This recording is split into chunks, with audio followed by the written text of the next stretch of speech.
Bienvenido al canal de la Primera Iglesia Bautista de San Salvador. Esperamos que seas edificado a través del mensaje que estás por escuchar. Recuerda visitar nuestro muro en Facebook para que conozcas más acerca de nuestras actividades. También puedes escribirnos a nuestro correo electrónico. Será un placer saber de ti. Dios te bendiga.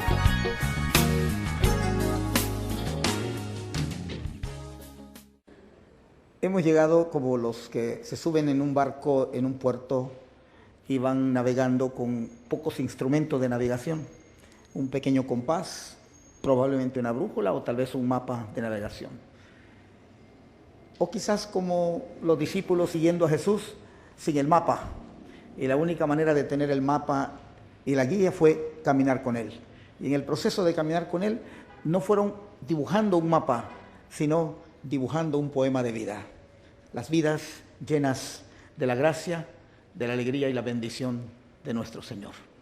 Que al fin y al cabo la esencia de la fe cristiana es esa, el gozo de vivir la relación con Dios y aceptar los desafíos que nos presentan.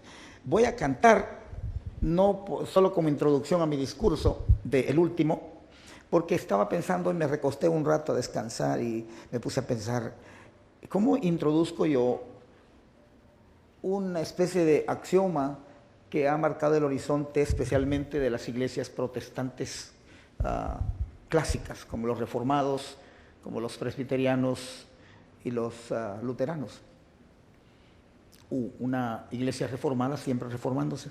Y me recordé yo que la primera dificultad para reformarse es llegar a identificar que uno lo necesita.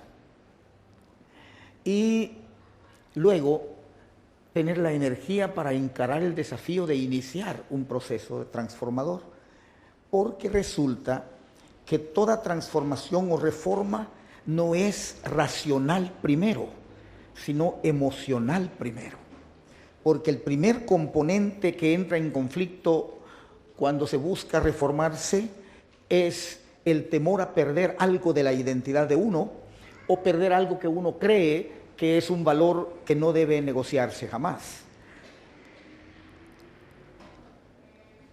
Un amigo mío sufrió una experiencia muy difícil en estos trajinares de la vida de la iglesia y estaba muy triste y estaba quebrantado. Parecía para él que todo el proyecto de la iglesia, todo lo soñado de la iglesia a la que él pertenecía, se había caído al piso. Y cuando yo lo fui a ver, me dice, no me hables, no me toques, no me digas nada. Bienvenido, sentate ahí, como se habla en Guatemala, sentate ahí y mírame. Entonces me senté. Para un hablador como yo es difícil estar callado. Pero también el silencio es una forma de acompañar. Así que guardé silencio. Al rato dice, haceme un favor, cántame. Entonces le canté esto. No tengo cuidados ni tengo temor de lo que me espera aquí. Confío tan solo en mi buen Salvador, el cual cuida siempre de mí.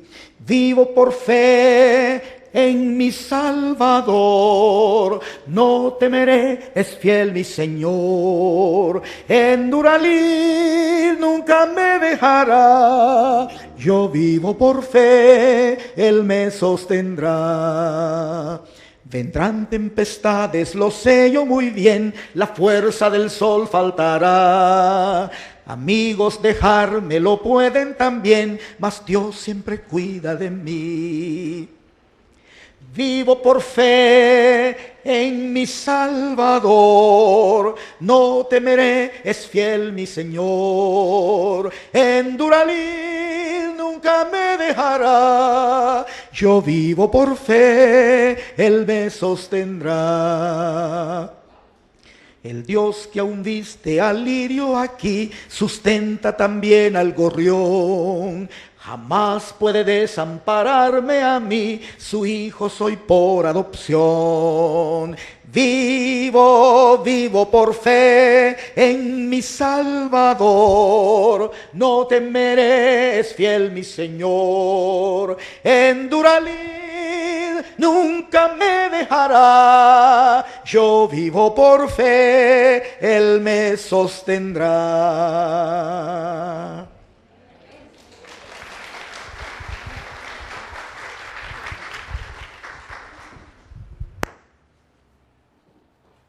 Ahora, para hablar de la reforma, esa canción tiene sentido.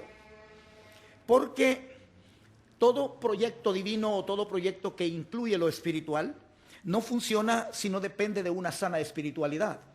Y una sana espiritualidad solo es posible con una correcta, no solo en términos teológicos, sino en términos de la experiencia de vida de fe, tiene que tener una expresa y correcta relación con el dueño de la fe. Sin el dueño de la fe no se puede sobrevivir.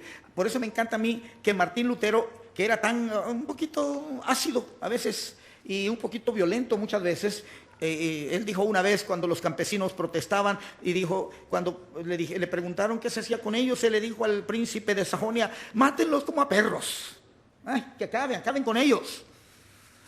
Pese a eso, cuando se enfrentó a la dureza de los cambios que él visualizaba, descubrió que habían poderes espirituales que lo impedían. ¿Cuántos conocen el clásico canto atribuido a Martín Lutero, Castillo fuerte es nuestro Dios? Solo para recordar que el hombre duro, al enfrentar el gran desafío espiritual de lo que hablamos, pues tembló y dijo: ahora yo no soy tan grande para eso. El miedo, entonces, el temor, tiene sentido cuando uno dimensiona que toda transformación y cambio en el mundo de la iglesia, de la espiritualidad, confronta poderes que van más allá de la comprensión.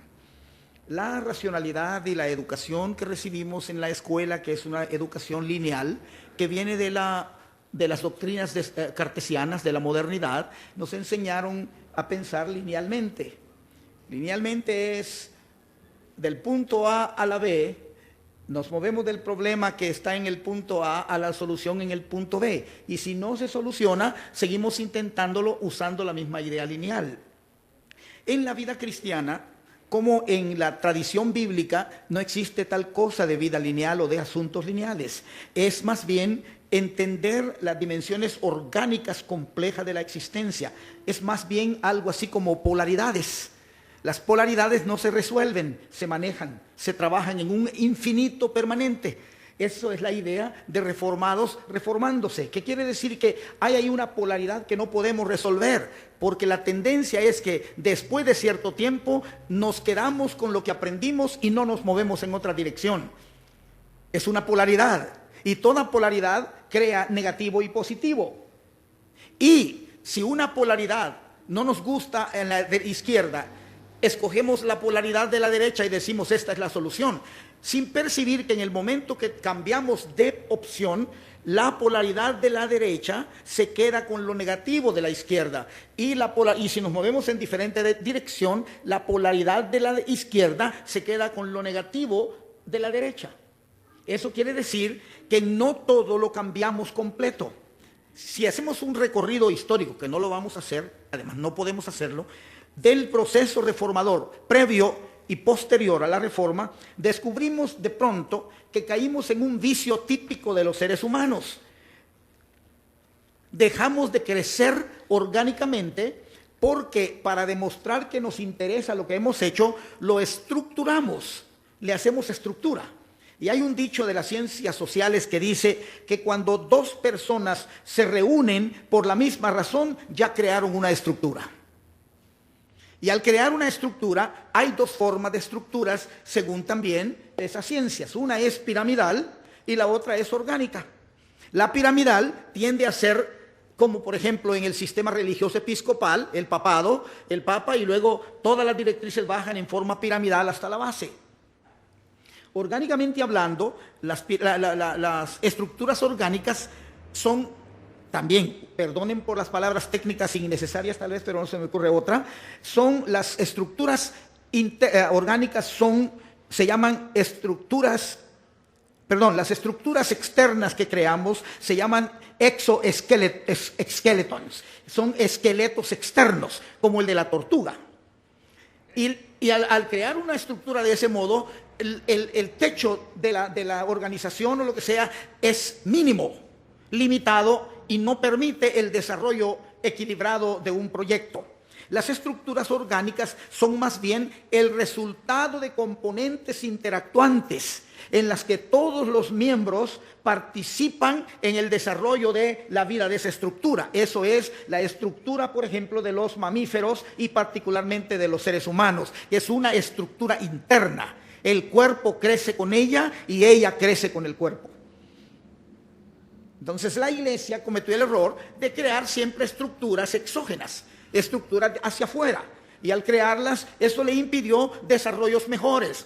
No se olviden que el cielo de los sueños es más alto que las estructuras que creamos, y si el cielo de las estructuras es muy bajo, los sueños romperán la estructura y se irán por el espacio de la vida y no los aprovecharemos.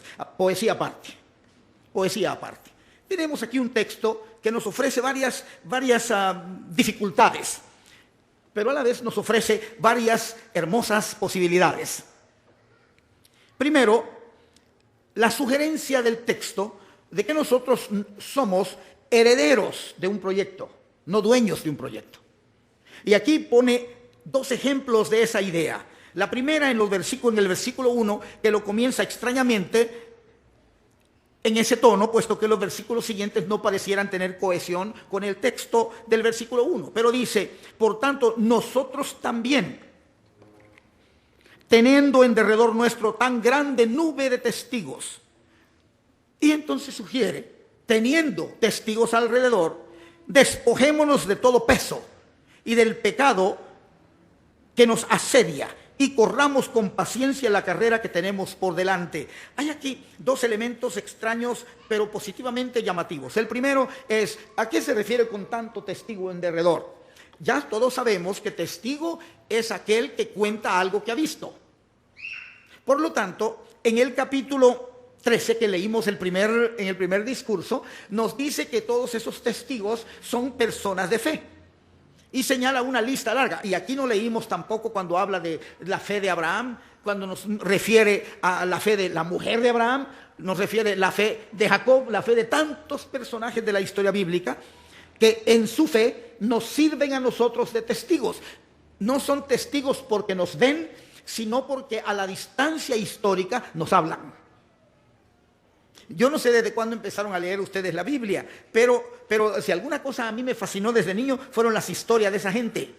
Para empezar, a veces me sonaban como se dice en Guatemala, como charada. Ahora los muchachos hablan de diferente manera y dicen, por lo menos allá, dicen, me sonaba a puras palabras. Son palabras, son historietas, hasta ridículas dicen algunos, pero ninguno de ellos hizo nada extraordinario, sino ordinariamente impresionante, que quiere decir que manejó sus actos y su vida en la cotidianidad de lo ordinario. Y en la cotidianidad de lo ordinario hizo posible que la fe y el testimonio de la fe tomara sentido. No encontramos a ninguno de los héroes bíblicos diciendo, y yo me voy a matar 1000, por ejemplo, o yo me voy a alcanzar tal meta en la vida. No eran líderes de éxito, sino tenían éxito haciendo lo que se proponían. En el proceso de hacer y relacionar a Dios en la forma que lo hicieron, nos empezaron a hablar desde el primer día que comienza a contarse su historia. Entonces, estos testigos, por su manera de testificar en la historia de la fe, nos interpelan, nos hacen preguntas. Quizás la mejor manera de señalar esas preguntas es la forma en la que Jesús se despide de sus discípulos. Dice, y mayores cosas que estas haréis, porque yo voy al Padre. Pero ¿cómo puedo hacerlas mayor?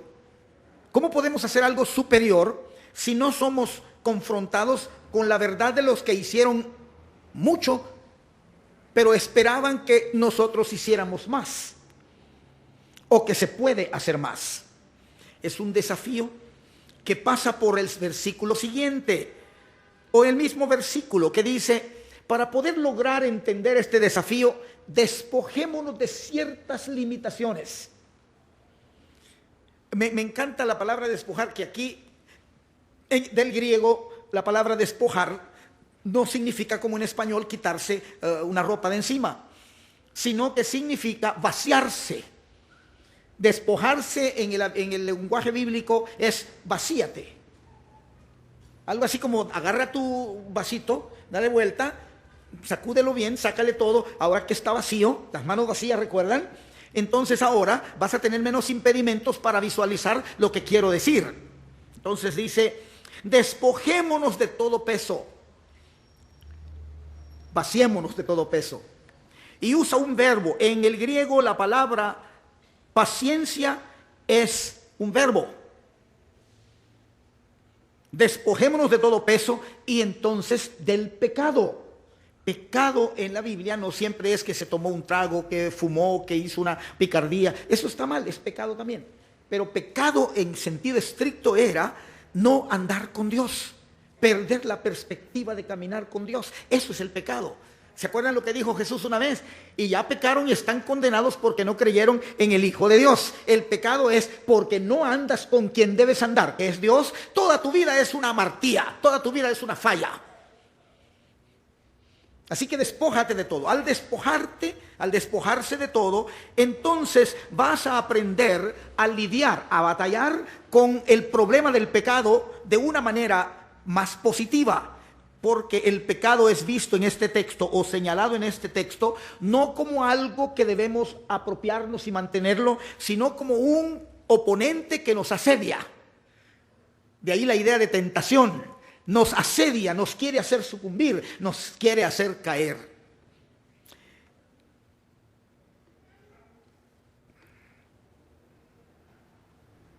Y luego, si adquiere el nivel de paciencia apropiado para manejar estas disensiones internas, estas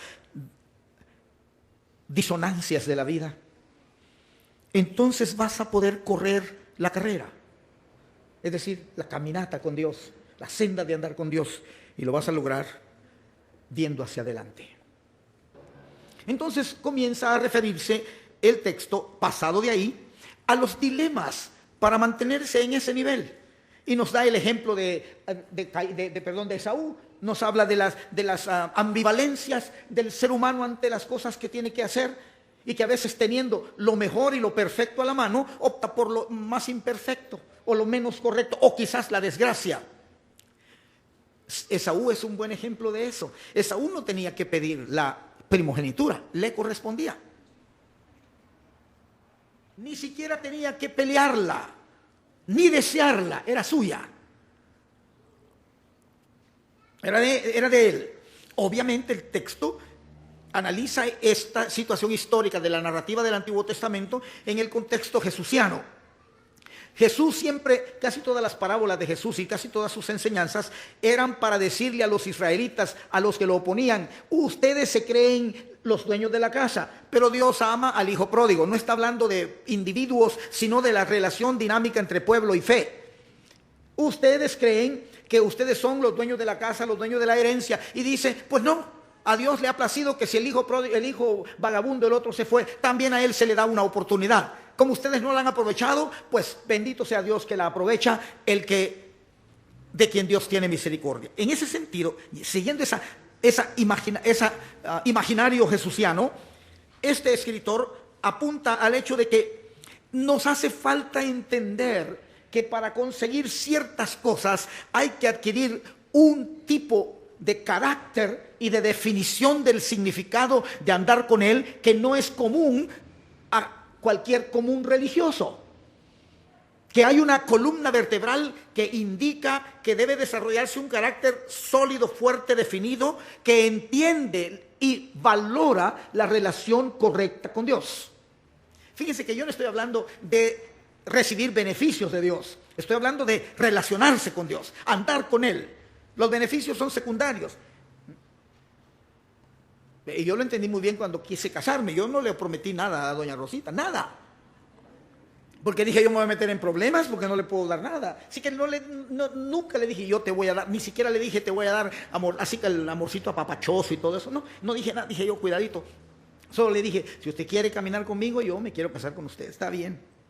Ella me dijo, bueno, y lo ha hecho bien, les aseguro que lo ha hecho bien. Yo lo he hecho menos bien. Pero lo que quiero decir es que no le prometí cosas porque habían cosas que son tentadoras de prometer, pero solo hay que caminar con la persona para saber si uno lo puede ir haciendo. Es decir, el desarrollo del darse y dar es un proceso de camino. Entonces, el beneficio de hoy es que seguimos siendo pobres, pero la pasamos bomba. La pasamos re bien. Hemos llorado, reído, cantado, sufrido, hemos tenido abundancia, escasez, hemos tenido el cariño de mucha gente y a veces el enojo de algunos y unos cuantos locos que pensaron que era fácil matar a un chaparro y no lo lograron. Dios fue bueno y no pasó. Pero lo que digo es que eso nos pasa con Dios. Dios no promete, Dios invita al camino, a caminar con Él. Dios no dice, los israelitas en su teología hablan de Dios nos prometió la tierra prometida, Dios hizo esto, Dios hizo aquello, y está bien. Pero hay detalles, no en el texto bíblico nada más, sino en la tradición evangélica nuestra, que a menudo decimos, yo creo en tus promesas, Señor. Y yo digo, no, hay que creer en el que da la promesa. Las promesas no se creen, se reciben o no se reciben, pero Dios, el que las da, ese es el digno de toda credibilidad. Así que hay un elemento en el texto que nos invita a volvernos adiestradamente a una relación inteligente con Dios. Seamos inteligentes en la relación con Dios. Aquí nos refiere un poquito al problema de, bueno, Dios nos ama y nos puede castigar, pero también nos puede dar besos y abrazos. Yo le perdono al escritor eso. Me refiero a que no le doy demasiado énfasis en este discurso, porque generalmente Dios es más parecido a lo que dice el salmista en el Salmo 103. Como el Padre se compadece de los hijos, se compadece Jehová de los que le temen. Cuanto está lejos el oriente del occidente, hizo alejar de nosotros nuestras rebeliones. Y nuevas son cada mañana las misericordias del Señor. El castigo es una consecuencia relacional. Creo yo que lo entendió mejor mi mamá que mi papá. Mi papá entendía el castigo como una reprimenda para que no vuelva a pasar. Mi mamá lo entendía como un momento de reflexión para poder cambiar. Así que le daba 1 o 2 azotes y decía, ¿te dolió, verdad? Y uno decía, pues sí, llorando, ¿verdad? Decía, a mí me duele más. Y yo decía, para mis adentros no le creo, porque es a mí que me los dio. Pero decía, ¿y sabes qué? Me duele a mí porque yo creo que no es necesario que lo haga. Por eso siempre yo trataba de ocultar mis faltas a mi mamá, porque mi papá me pegaba 5 buenos y me decía que si seguía llorando me daba otros 5. Y entonces, porque a mi mamá tenía que pedirle perdón después, porque qué feo la lastimé. Pero como mi papá me daba más de 5, entonces ya se desquitó. Entonces ya estamos empatados. La relación con Dios no es así. Por lo tanto, el texto nos dice que Dios sí nos puede poner en aprieto y puede dejar que caigamos en aprietos. Pero no es porque no nos ama. La clave es cómo nos relacionamos con Él. Yo tengo una hija, la tercera de nuestros 4 hijos, que no le podíamos dar un azote porque cada vez que sabía que había cometido algo malo empezaba a llorar. Y llorar, y decía Rosita, ya no le puedo pegar porque ya lloró. Y yo decía, es que no lo vamos a castigar para que llore, sino para que aprenda. Sí, pero empezaba yo, mire, mi hijita, es que sabe usted, se ha agachado a la par de ella, chiquita ella, y mire, hijita, mire, y a llorar, y llorar, y llorar, y llorar. Ya ni le decíamos nada, ¿para qué? Se va a disolver. Y así a veces sucede en nuestra relación con Dios. Una relación de hijos, y aquí usa una frase muy áspera, no bastardos, sino hijos. En otras palabras, tomando a Dios como padrastro.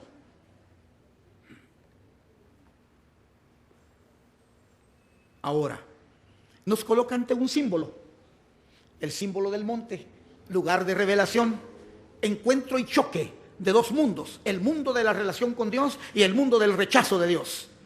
En ese encuentro en el monte, este escritor nos recuerda el temor que provoca la cercanía de Dios cuando nos enfrentamos a la indecible posibilidad de que aquello que suena bien nos desafía a cambiar. Si alguna cosa hace terrible encararse con Dios, es que sabemos que no saldremos incólumes. Algo tiene que cambiar. Nadie sale limpio de ese encuentro. Algo tiene que suceder. Por eso no me parece muy bien que a la ligera digamos, es que yo conozco a Dios, es que yo ando siempre con Dios, es que Dios y yo somos bien amigos y nos llevamos muy bien. No me gusta eso porque pareciera broma. Porque la relación con Dios nunca se aprende o termina de aprender. En la riqueza del proyecto de relacionarse con Él. Así que esas cosas quiero decir del texto. Y para hablar de la reforma, de siempre reformándose, el versículo, me encanta el versículo 24. A Jesús, el mediador del nuevo pacto, y a la sangre rociada que habla mejor que la de Abel. La idea de Abel en el pasado fue la relación difícil entre dos religiones, dos expresiones religiosas, la del campo y de la ciudad. Y en esa narrativa se encuentra un poco el enfoque ético de la complicación que tenía. Abel reflejaba la sangre de aquellos que pensaban que Dios era sublimemente relacionable y no necesitaba mediación. Y Caín refleja la obligación de las estructuras para relacionarse con Dios, si me dan permiso de usar el símil. Y ahí es donde quiero anclarme. Vean,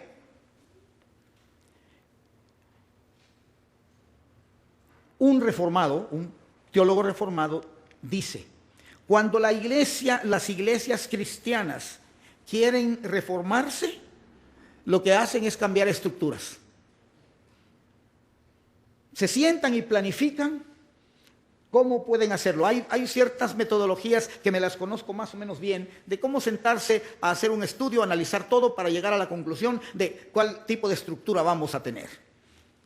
Entre los menonitas, que la mayoría de la cultura viene del centro de Europa, la primera cosa que hay que hacer para empezar a hablar de cambios es cuál estructura nos conviene, antes de hablar de cuál cambio nos conviene.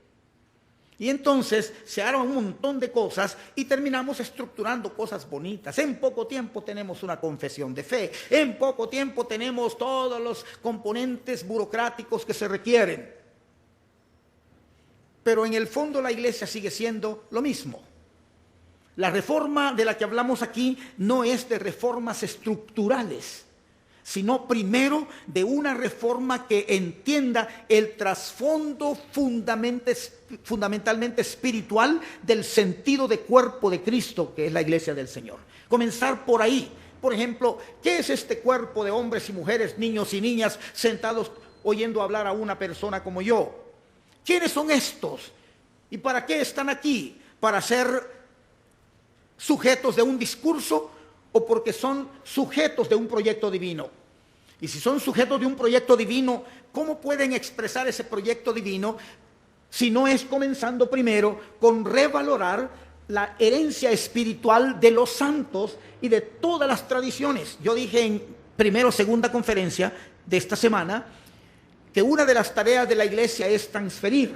Una tarea de los discípulos cuando testifican es transferir. Eso quiere decir tradición, transferir el conocimiento, la herencia, la experiencia y la vida desde el pasado para adelante. Ahora, dije también, creo que fue ayer en la tarde, que no debemos ver los cambios o nada que vamos a hacer de espaldas al futuro y viendo solo al pasado. Una de las ventajas de ver al pasado en la historia es encontrar dónde quedó la coyuntura o dónde quedó el punto de divergencia donde tomamos el rumbo que no debíamos tomar.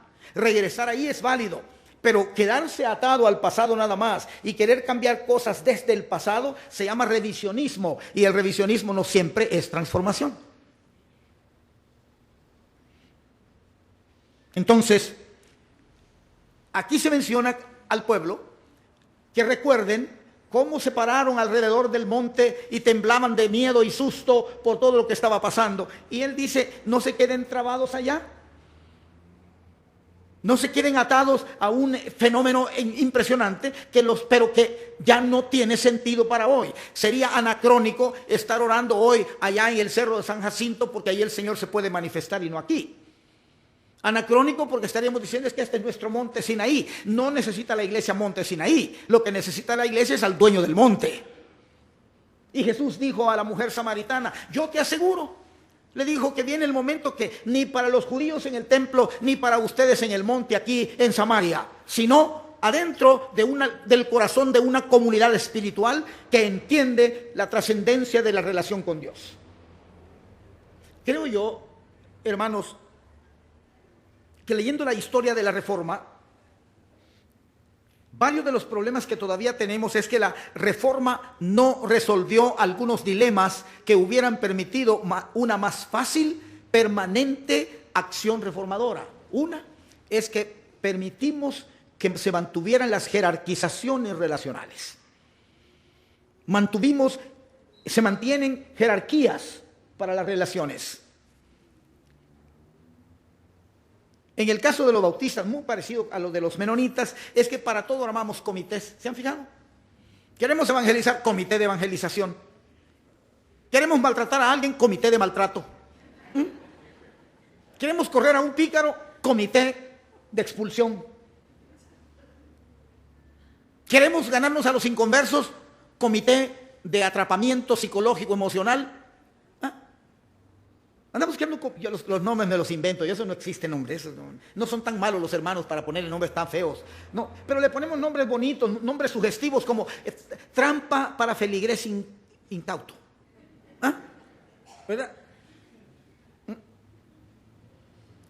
O con puerta de entrampamiento para que no salgan los que no queremos que se vayan, cosas así. Y hacemos comités, y la palabra comité en el vocabulario correcto es siempre una organización temporal, pero las volvemos eternas. Yo me acuerdo que llegué a ser pastor de una iglesia en que una señora que ya tenía 90 años casi, no, era menos, como 89 tal vez, y el esposo, que andaba más o menos por esa edad, eran los presidentes eternos del consejo de la iglesia.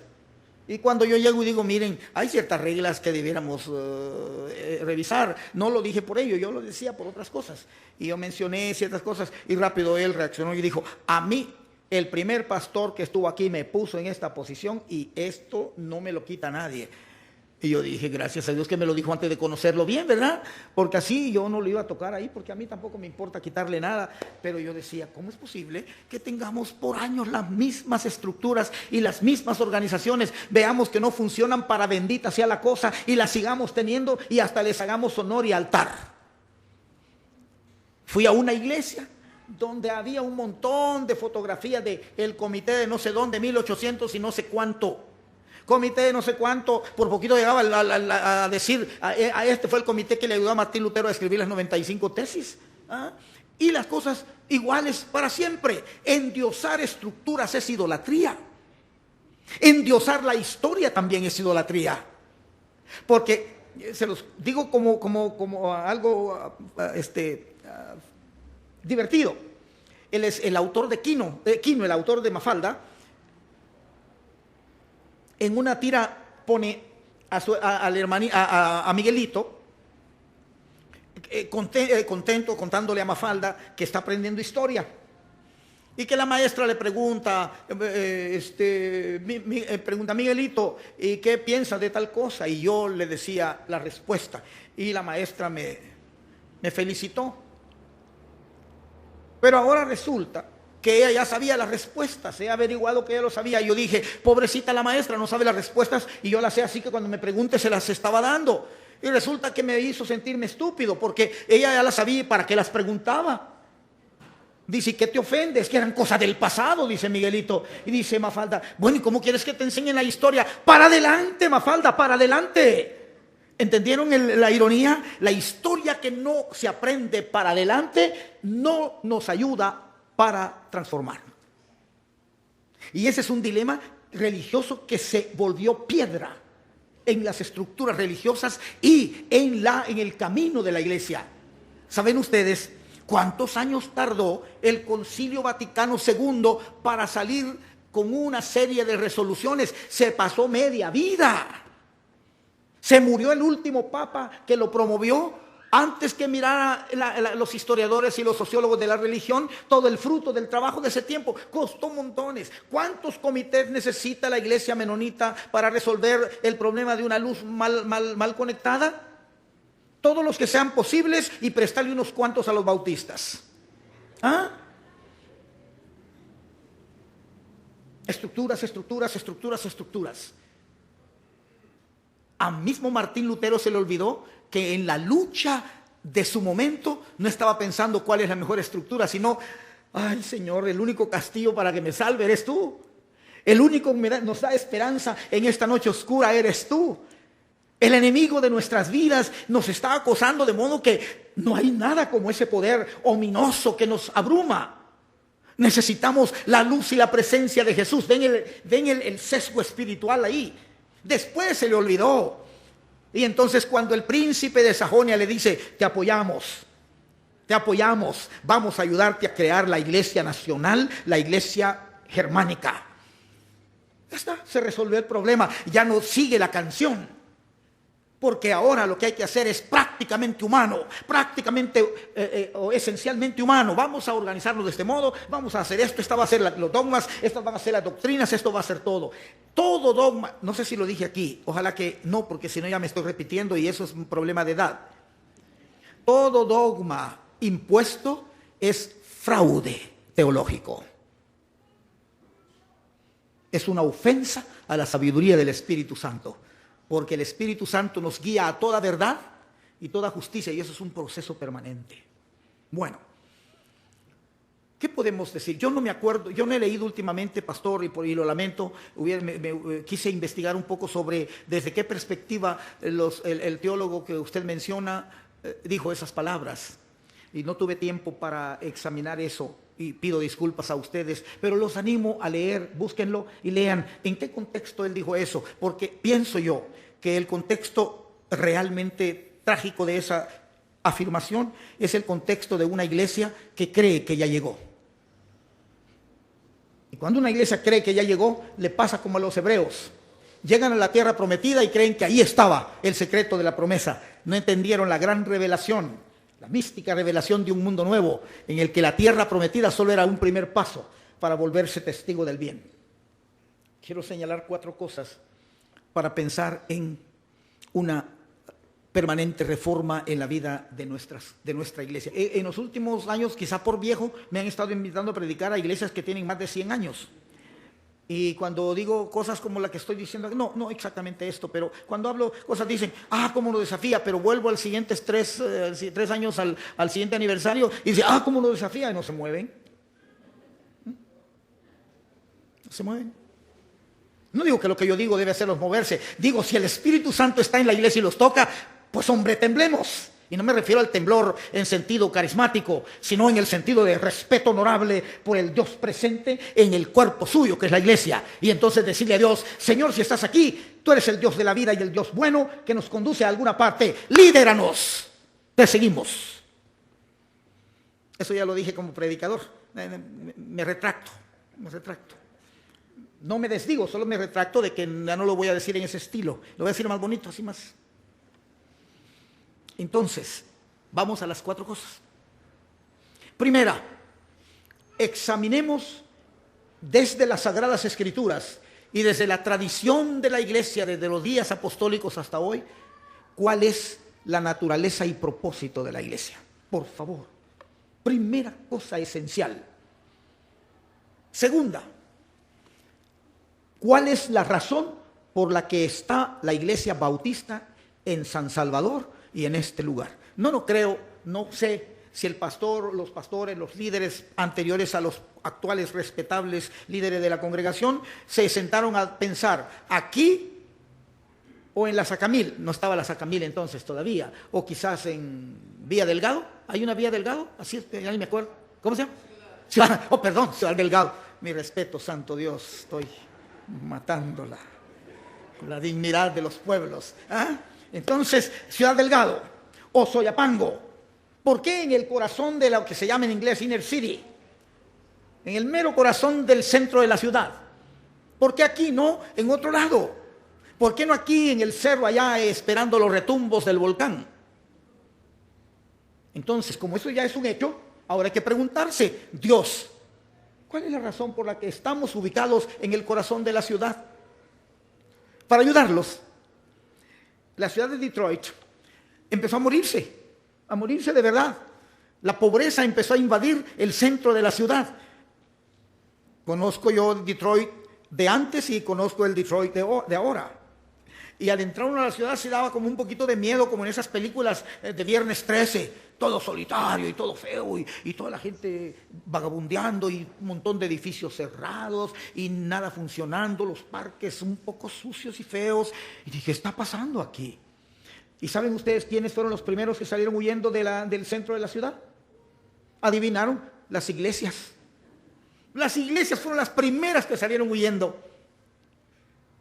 Y se fueron a suburbios, a otros lugares, a disfrutar el ambiente pacífico, seguro, tranquilo y no desafiante de la clase media alta en los Estados Unidos o la gente rica, por allá. Y adentro de la ciudad, muriéndose paulatinamente. ¿Cuánto a ustedes les gusta la jardinería?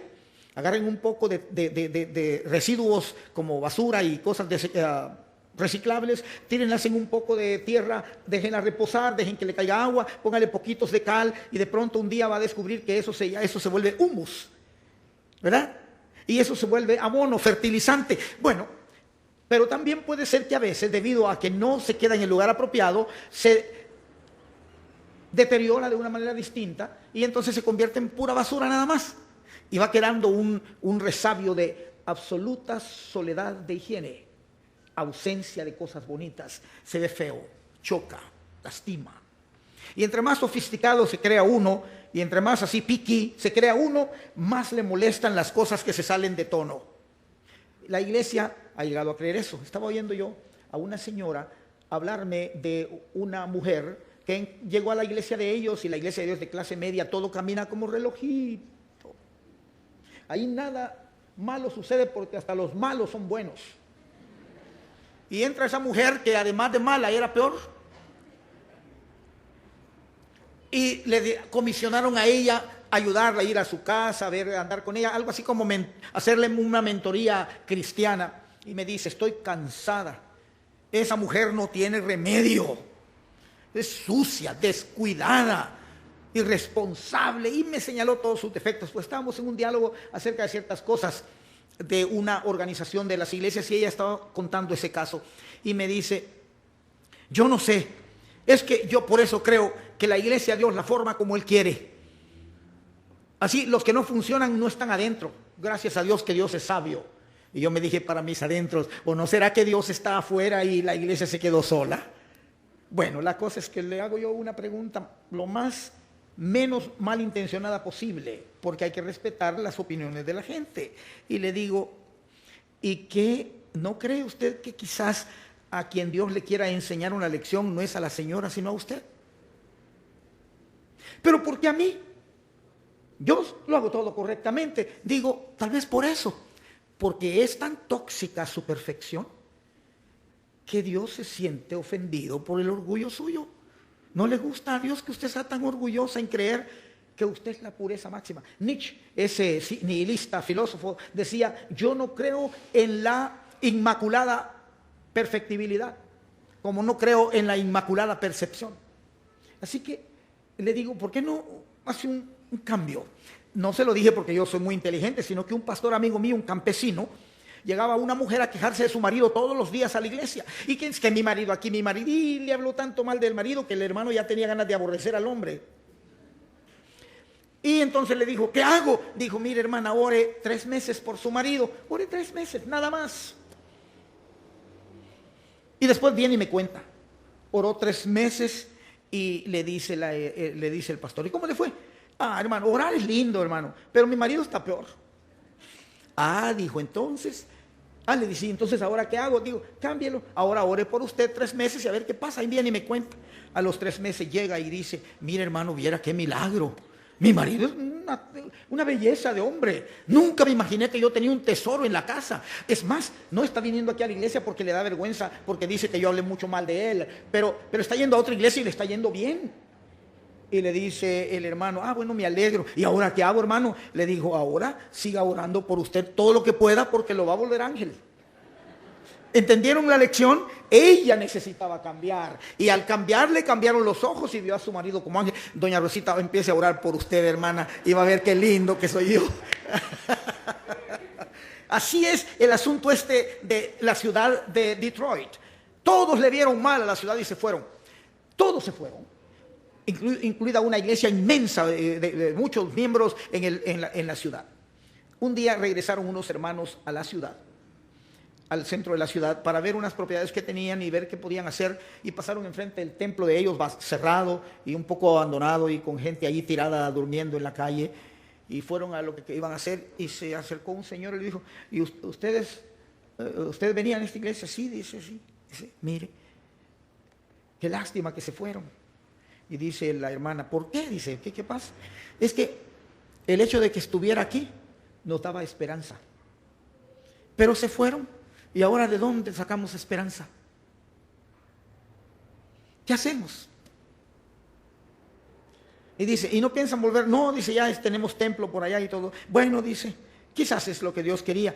Y le dice la otra persona que acompañaba al que hablaba, dice, no, yo no creo que Dios quería eso. Ellos querían eso. No querían darnos esperanza.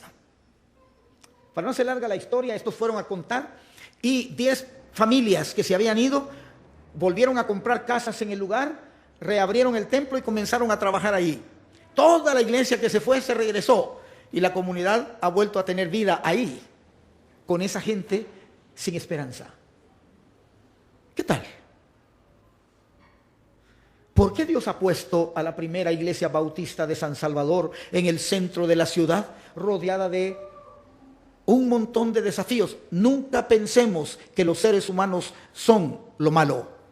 Siempre pensemos que los seres humanos son el desafío para el testimonio del amor de Dios. Y ahí están, montones por todos lados. Y a través de ellos Dios les diga, esta es la razón por la que están aquí. Pero hay que averiguarlo. Llevo 2 cosas. Primera fue naturaleza y propósito de esta iglesia. ¿Para qué esta iglesia es iglesia? Y cuál es la naturaleza de esa identidad. Y luego, ¿cuál es la razón? ¿Con qué objetivo está aquí? Tercero, ¿estamos dispuestos a trastrocar la tradición para encontrar otros caminos? Es decir, la pregunta para intentar en una forma productiva y positiva, desde la espiritualidad, entender que toda tradición necesita ser reexaminada para encontrar caminos nuevos. Entonces, ¿será que necesitamos sacudir el piso? Yo prediqué una serie de discursos y yo usé el tema Turning Around the Chair. Denle vuelta a la silla. Pónganla hacia la calle, no hacia adentro. Y trabajamos muy bien una serie de cosas. Hicieron unas cosas bonitas unas iglesias y otras no. Mi punto es, mientras no decidamos cuestionar nuestras estructuras y nuestras organizaciones y nuestro trabajo, nunca podemos descubrir si estamos bien o si debemos cambiar. Así que un examen de eso. ¿Será hoy el momento, a 100 años de esta experiencia, de darle vuelta a la silla y decir, bueno, ¿qué vamos a hacer? Y cuarto, debe una iglesia o congregación estar lista a tomar riesgos. Una iglesia sin riesgos, un liderazgo que no arriesga, una organización que no arriesga, no experimenta. Y si no experimenta, no aprende. Y si no se equivoca, no aprende. Y por lo tanto, nunca verá la gloria de Dios.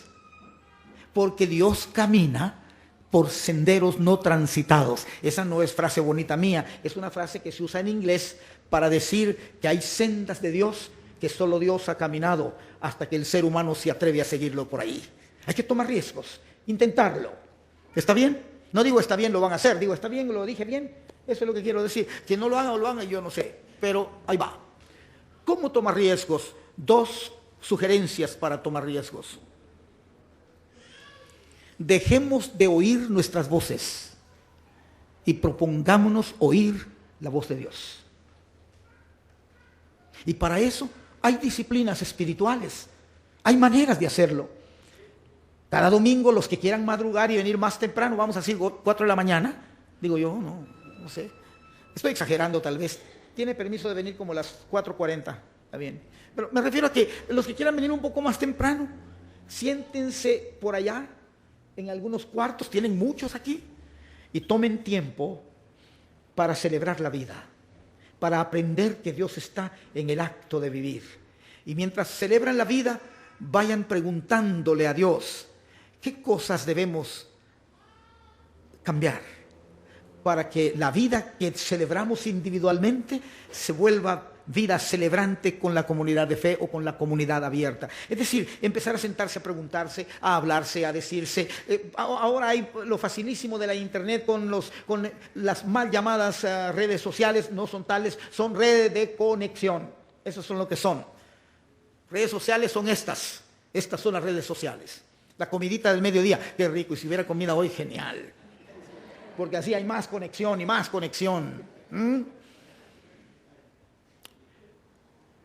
Conectarse para escucharse, para tener intercambio, irse oyendo. Y algunos van a salir con unas locuras que van a dar ganas de meterlos en camisa de fuerza y llevárselos al asilo. Pero déjenos libres. Los locos y las locas son las mejores personas para mover el queso de nuestra comodidad. Así que escuchemos a los locos y a las locas.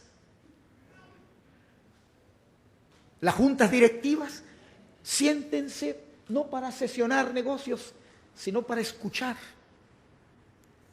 ¿Qué nos está diciendo a Dios con lo que está pasando en el San Salvador en estos días? ¿Oyeron el discurso del señor presidente? Preguntémosle a Dios qué quiere decir Dios ahora que el presidente ha hablado. Una iglesia se declaró en ayuno de negocios. Y decidieron no hacer negocios por 6 meses en la junta, sino preguntarle a Dios, ¿por qué somos junta directiva? ¿Para qué somos junta directiva? Señor, ¿somos estorbo para que camine el reino tuyo a través nuestro? ¿O somos canales de bendición para moverlo? La primera cosa que pasó es que a la vuelta de 3 meses, 6 miembros de la junta habían renunciado y nadie le dijo nada. Sino que de pronto dijeron, ¿saben qué?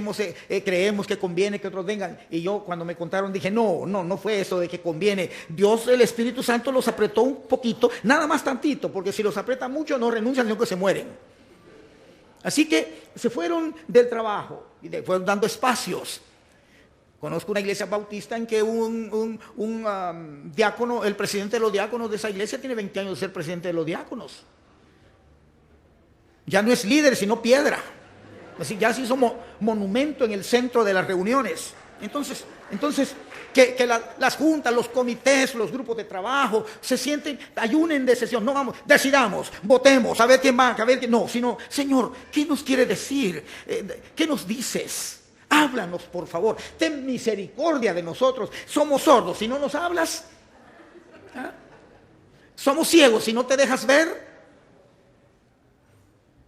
Y luego eso va con los pastores y los líderes, sentarse. ¿Qué quiere decirnos Dios? Los pastores hemos perdido el hábito de la disciplina del silencio, de la disciplina de la soledad, de la disciplina de apartarnos a oír a Dios. Y los comités y las juntas directivas tienen la culpa porque prefieren que el pastor le diga estoy ocupado que decir estoy creciendo, estoy mejorando, estoy aprendiendo más, estoy creciendo. En la forma anabautista de decir, yo le dije una vez a mi junta de trabajo, una vez le digo, me resisto pacíficamente a seguir la domesticación de estructuras moribundas.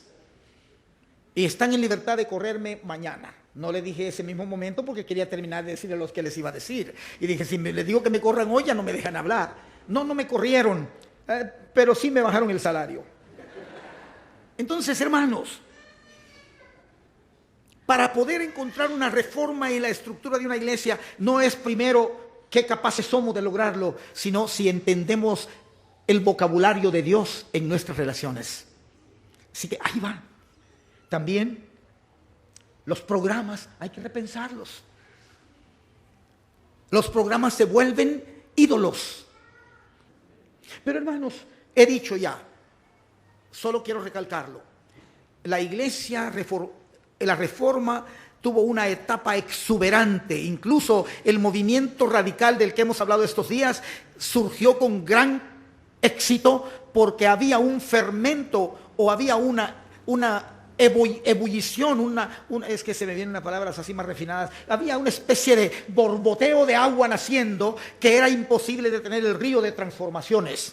Pero no más, los anabautistas dejaron de ser perseguidos y se acomodaron. Ustedes deben saber que la iglesia menonita en los Estados Unidos, los anabautistas en Estados Unidos, de la que yo soy parte, es una de las denominaciones más pequeñas de los Estados Unidos. Solamente es más grandecita que la iglesia reformada americana. Pero la iglesia menonita es una de las denominaciones donde más gente rica hay. Y tenemos, con el número de membresía de toda nuestra denominación, 7 universidades que sostienen todos los hermanos. 10 lugares de asilo para ancianos de lujo. No pueden vivir los pastores ahí porque vale de 7,000 para arriba el mes. Tenemos 38 escuelas secundarias de bachillerato. Y todo eso se sostiene. Hay misiones en todo el mundo. Hay de todo. Pero nos estamos envejeciendo, porque ahora sí ya me incluyo yo, desde hace un año ya yo me considero en proceso de envejecimiento. Estamos envejeciendo y ya no estamos creciendo. Y esta conversación que he tenido con ustedes hoy es casi el calco de mis últimas conversaciones antes de retirarme allá. Mientras no nos sacudamos del marasmo institucional, no miraremos las puertas de la reforma en permanente proceso. Quizás debo señalar una última cosa. Sueñen, sueñen y sueñen locamente. ¿Saben por qué se los digo? Porque miro varios aquí, teñidos o no, que ya se ven viejos como yo, ¿verdad? Los que esconden las canas se les nota de alguna manera por algún tic, ¿verdad? O por alguna cosita, o porque ya le hacen así para verme cuando digo una cosa. Entonces, estos, según la Biblia, las personas de la edad mayor como yo y usted, y algunos de ustedes, somos los que por el Espíritu Santo tenemos sueños. Y abrámosle la puerta a los chicos, a los muchachos, a los jovencitos, porque de acuerdo con el texto de Hechos y en el libro de Joel, son los jóvenes los que tienen visiones. Así que abramos espacios para que los jóvenes se envisionen y para que los viejos sigamos soñando. Quiero decir, pues, que he tratado de soñar con ustedes en estas conversaciones de estos días. Y esta parte ya no fue un discurso. Esto fue unas palabras pastorales con el ansia de dejar en la mente de ustedes una chispa, una solitita chispa. Es esta. El Dios a quien servimos y al Cristo con quien caminamos no se detiene. Quedarse detenido un ratito a la iglesia es un peligro que no se lo recomiendo. Sigamos caminando. Ustedes tienen esperanza, pero la única manera de encontrar el camino del crecimiento en la esperanza es que se camine hacia ella. Vamos a caminar.